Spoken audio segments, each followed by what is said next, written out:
Hello everyone.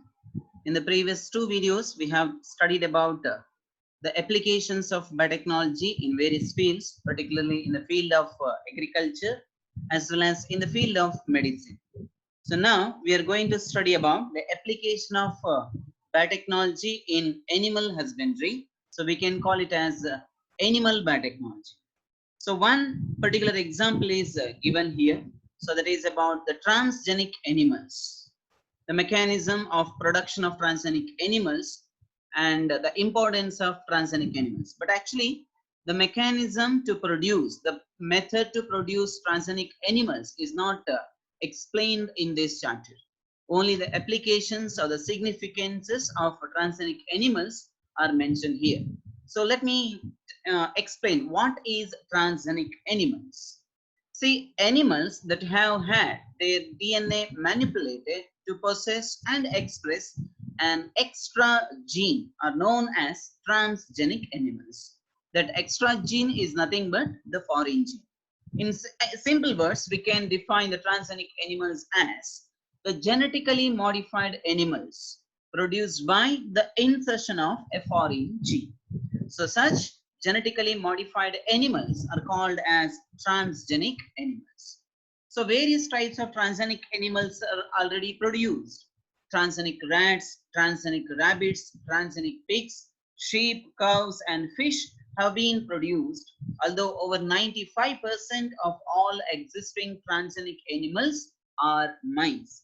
And these mice are especially used in case of various kinds of experiments, particularly in the field of medicine.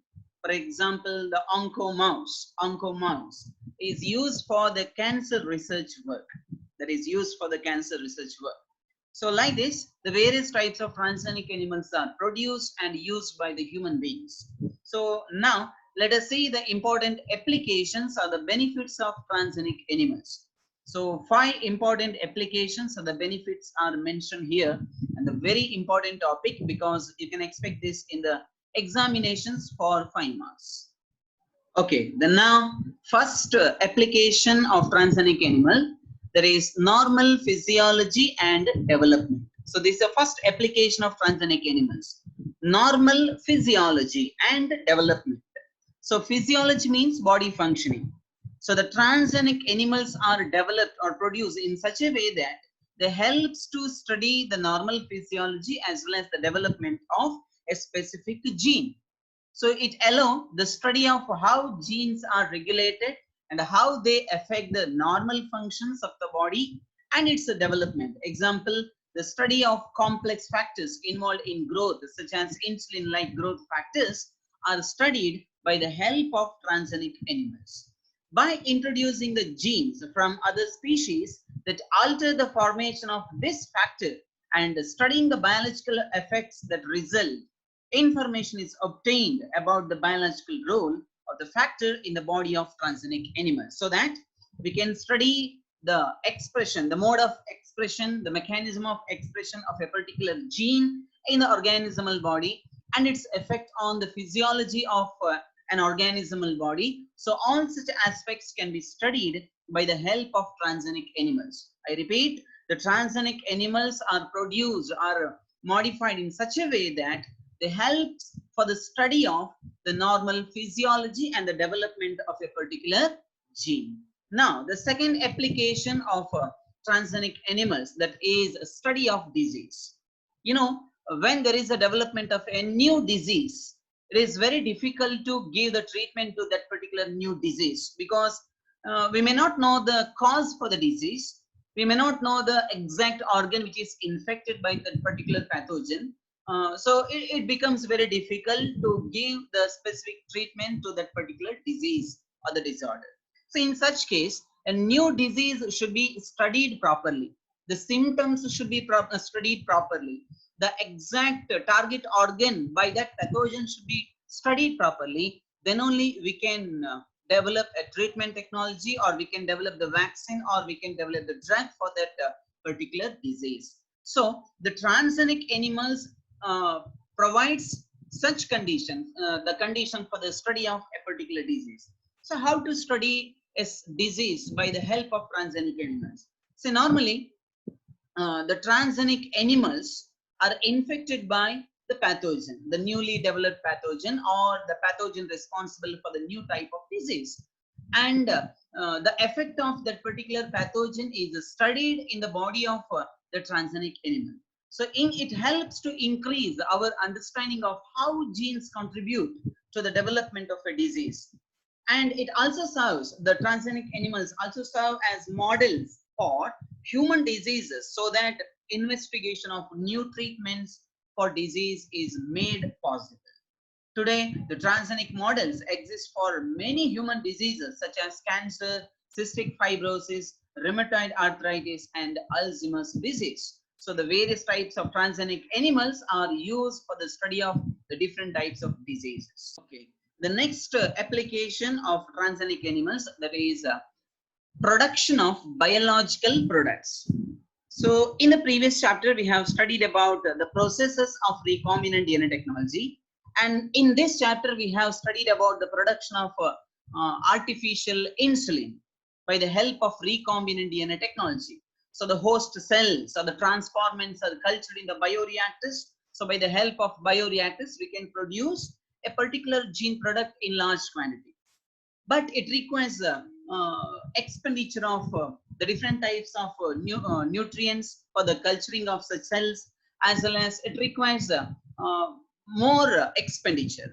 So we can produce the same product by the help of even using the transgenic animals. So here the cost will be very less, but we need to develop a transgenic animals which should be able to produce that particular gene product or the foreign gene product.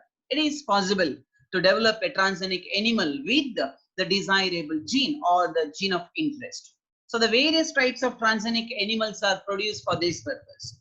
So the transgenic animals that produce useful biological products can be created by the introduction of the portion of DNA or the genes which codes for a particular product, such as human proteins. For example, alpha-1 antitrypsin used for the treatment of emphysema. So this is one example.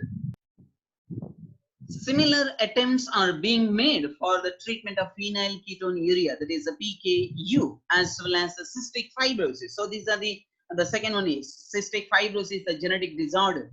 So the phenylketonuria is also such kind of disorder. So these disorders can be treated by producing the required proteinaceous product, the enzyme. It may be the enzyme or it may be the hormone.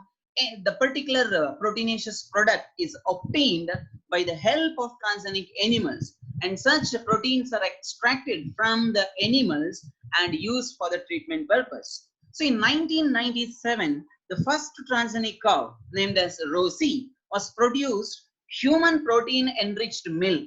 So that milk, the nearly 2.4 grams of proteins will be there in 1 liter of milk.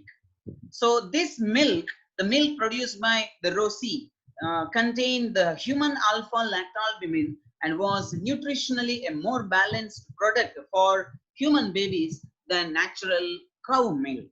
So this is about the importance of transgenic animal in the production of biological products in large quantity.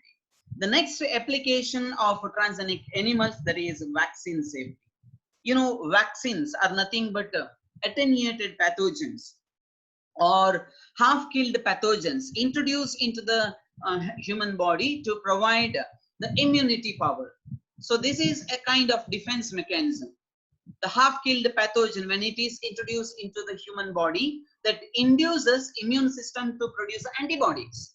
And antibodies, they will start to fight against the pathogen which was introduced during the vaccination. But already the introduced pathogens are half-killed. So such antibodies will remain for some duration and then they will regenerate. But memory cells will be there. So when there is an infection by the real pathogen or the efficient pathogen, the memory cells are directly involved in the production of antibodies. So the quick response will occur, so that the development of disease will be prevented. So this is the principle behind the vaccination.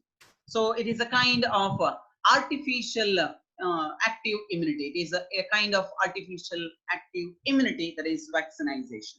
So here the vaccine safety, for the purpose of vaccine safety, we are using the transgenic animals, because when one particular vaccine is developed, that cannot be directly given to the human beings. So before introducing into the human beings, that should be tested.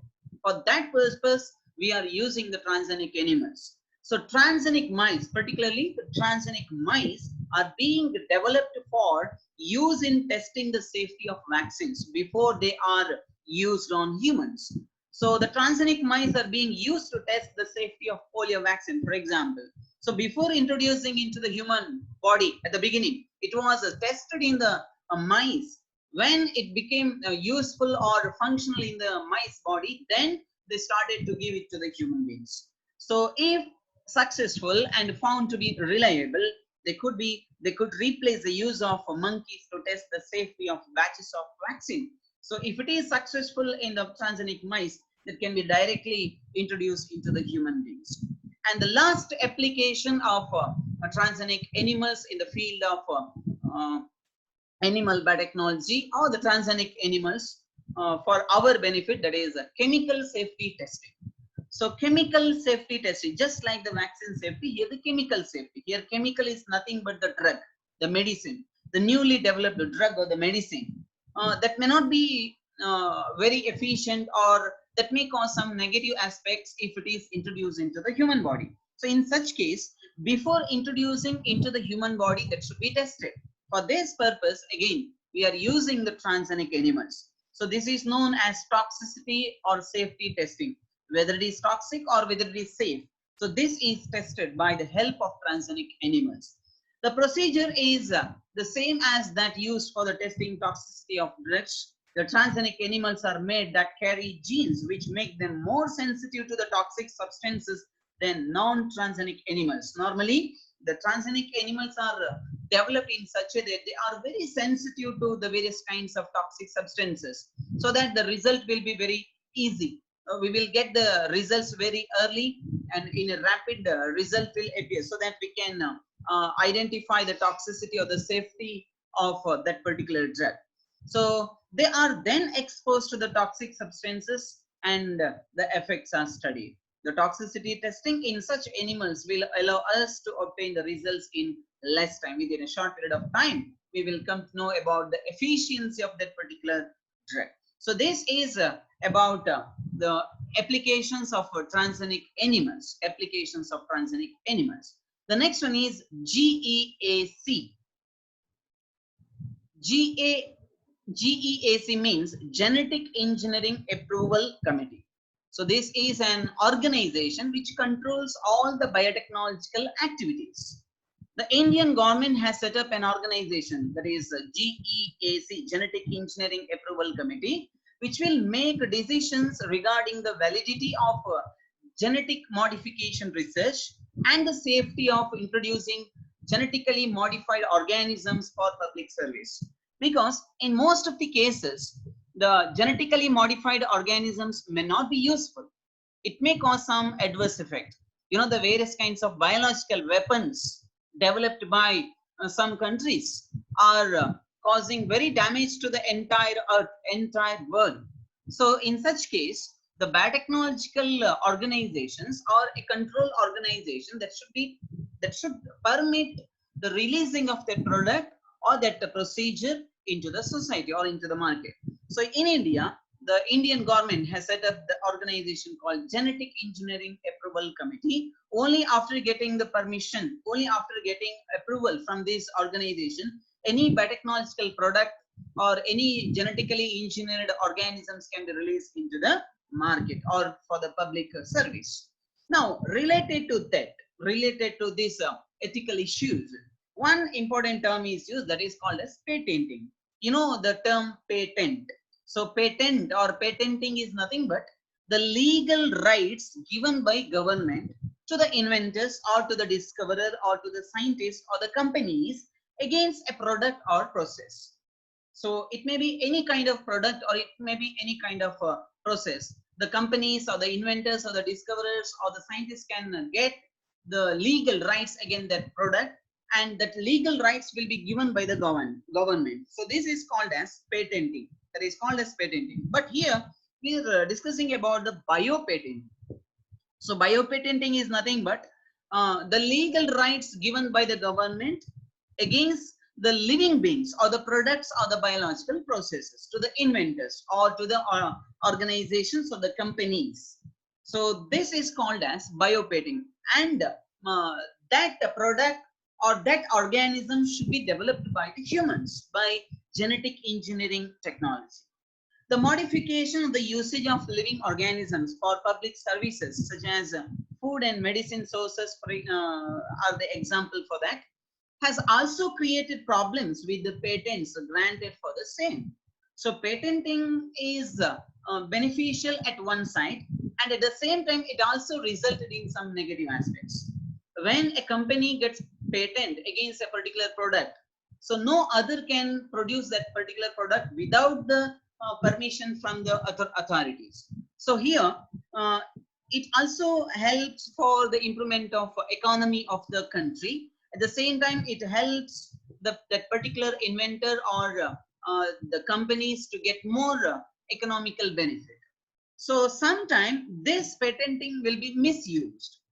So there is a growing public anger that certain companies are being granted patents for products and technologies that make use of the genetic materials, plants, and other biological resources that have long been identified, developed, and used by the farmers and indigenous people of the specific region or country. So what it says, so regarding the traditional ecological knowledge. So the many traditional people, they know the various kinds of medicines, in the rural area. So they have some formulas. The multinational companies will collect the informations from rural people, and by using that formula, they will prepare a product and they will sell it again to the rural people. So then they are getting benefit. So this is a negative aspect of patenting. So after developing that particular product or after getting the information from the local people, they will get the patent to that particular product of the process. So it is the misusing of the patenting principle.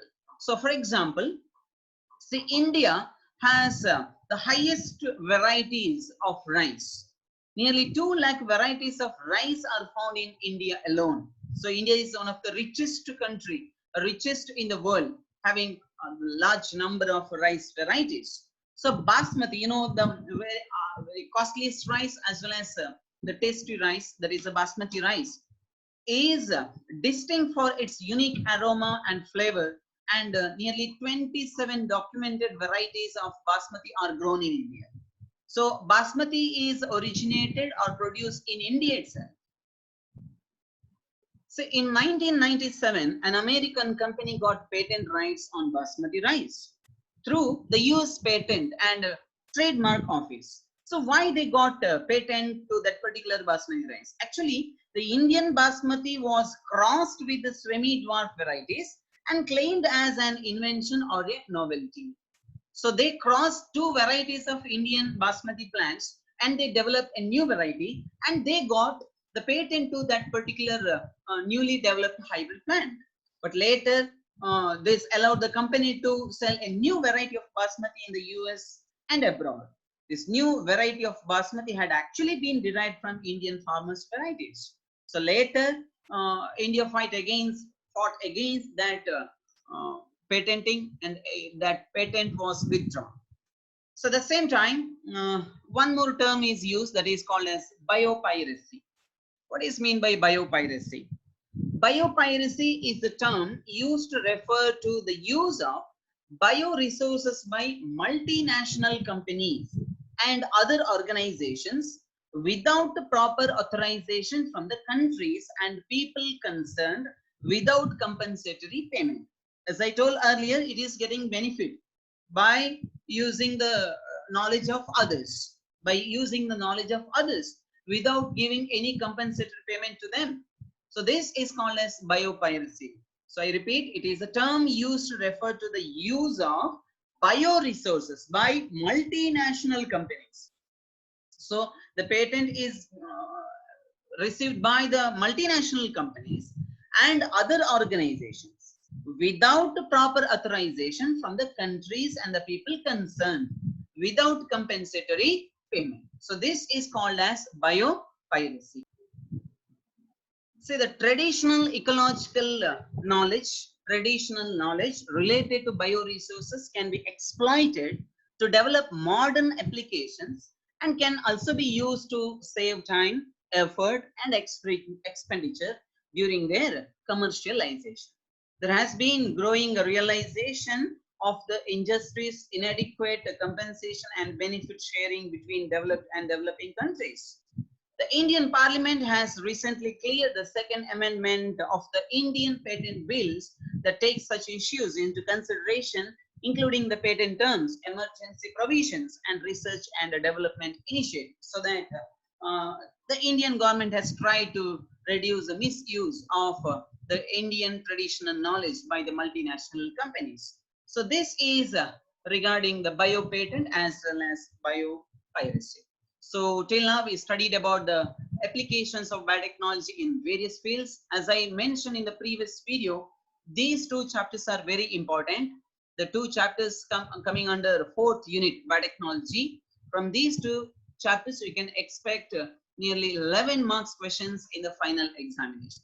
So these are the two very important chapters. So by this, I will stop this chapter here. Thank you.